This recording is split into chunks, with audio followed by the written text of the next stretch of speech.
In this video, I'm going to show you how to find old chats in Character AI, including access your chat history. For demonstration purposes, we're using a new account instead of a real one, but the steps are the same. There are a few different ways you can look for older conversations. First, you can check your content settings to see if any chats were archived, since older chats may be stored there.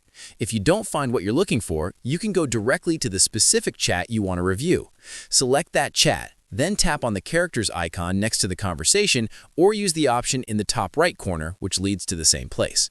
Once you're on the character's profile, scroll down until you see the History option and select it. This will allow you to view the full conversation history you've had with that character. You can also manually scroll up within a chat to see previous messages, depending on your preference.